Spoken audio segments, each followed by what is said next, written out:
हनुमान जी महाराज को भीतर प्रवेश नहीं मिल रहा, इसलिए सोचा मैं रूप परिवर्तित करके अपना छोटा सा रूप बना के तो भीतर प्रवेश करूं। लंकनी ने रोका, कौन है आप भीतर नहीं जा सकते। मैं चोरों को भीतर नहीं जाने देती, मैं चोरों को नष्ट करने का मैंने प्रण किया हुआ है। हनुमान जी महाराज ने ये बात सुनी तो बड़े जोर से उसके सिर पर मुक्का मारा। लंकनी मुंह के बल गिर गई है, नीचे रक्त बहा है, विरक्त हो गई है, सुरती ठीक हो गई, मति ठीक हो गई।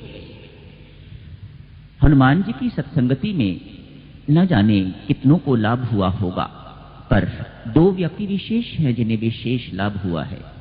एक है लंकनी और दूसरे हैं विभीषण जी महाराज। लंकनी विरक्त हो गई है, उसे पता लग गया है ये कौन है।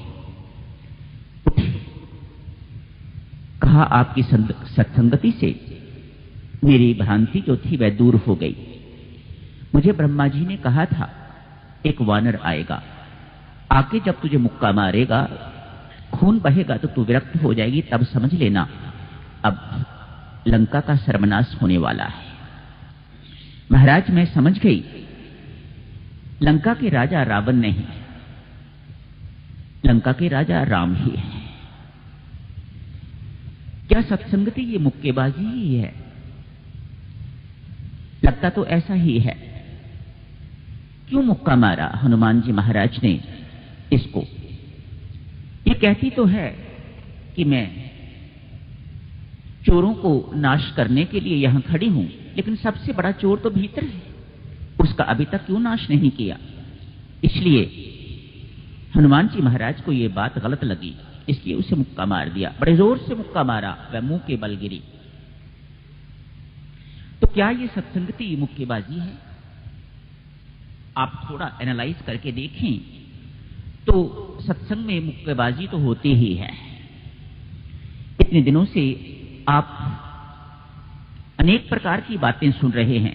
कभी मोह की चर्चा हो रही है, कभी काम की चर्चा हो रही है, कभी भेद बुद्धि की चर्चा हो रही है। मानो ये मुक्के पढ़ ही रहे हैं, लेकिन इनका असर कितनों पर होता है बात तो देखने की ये है। ये सत्संगति मुक्केबाजी ही है वास्तव में। आप देखो ना, कितना कुछ सुन के यहां से जाओगे, कितनों का इस मुक्के का प्रभाव कितनों पर पड़ेगा ये तो परमेश्वर ही जानता है। बाहर निकलते ही व्यक्ति इस सब बातें भूल जाता है। यहां तो बैठे बैठे बिल्कुल आदमी सिर हिलाता है, लोभ छोड़ देना है, घर जाके बिल्कुल किसी से जाके लड़ाई झगड़ा नहीं करना है, मैंने अपनी बहन को नहीं सताना है, अपने सास ससुर की सेवा करूंगी जाके, मैं अपने माता पिता की सेवा में जाके करूंगा। ये यहां बैठे बैठे बहुत सिर हिलते हैं, मानो यहां पर बैठे बैठे उस मुक्के का प्रभाव तो पड़ रहा है, लेकिन बाहर जाते ही जैसे रावण जीवित हो गया, अचेत था, ठीक हो गया, वैसे ही हालत हमारी भी हो जाती है। सत्संगति मुक्केबाजी ही है। प्रवेश करते हैं हनुमान जी महाराज लंका नगरी में। लंका नगरी को प्रवृत्ति की नगरी कहा जाता है। प्रवृत्ति की नगरी उसे मानो जहां फैलाओ ही फैलाओ की भावना हो उसे प्रवृत्ति की नगरी कहा जाता है, और जहां अपने आप को सिकोड़ने की भावना हो उसे निवृत्ति की नगरी कहा जाता है। लंका निवृत्ति की नगरी नहीं है, ये प्रवृत्ति की नगरी है। हनुमान जी महाराज एक एक घर में मां सीता को अर्थात शांति को ढूंढते हैं। भला प्रवृत्ति की नगरी में किसी घर में शांति कैसे हो सकती है? बताओ ना, है आपके घरों में शांति? जहां फैलाव की भावना है, प्रवृत्ति नगरी है, जहां पर गृहस्थी बढ़ाई जा रही है, अपना कारोबार बढ़ाया जा रहा है, अपना सब कुछ बढ़ाया जा रहा है, संतान बढ़ाई जा रही है, सब कुछ किया जा रहा है। जहां नगरी प्रवृत्ति की नगरी होगी, वहां आप घर घर खोज के देख लो, वहां शांति नहीं मिलेगी। नहीं मिली।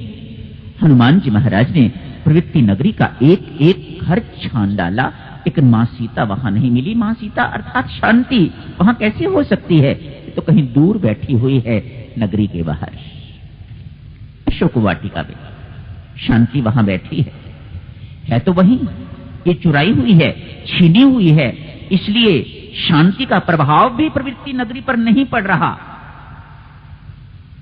जितनी अशांति इस वक्त है मां सीता के होते हुए, इतनी अशांति पहले कभी नहीं थी। मानो मां सीता ने वहां अपने आप को निवासित नहीं किया हुआ, छीनी हुई आई हुई हूं, चोरी चुरा के मुझे लेके आए हुए हैं, ये मेरा स्थान नहीं है। मानो मां शांति ने उस स्थान को अपनाया ही नहीं है। तो उस प्रवृत्ति नगरी में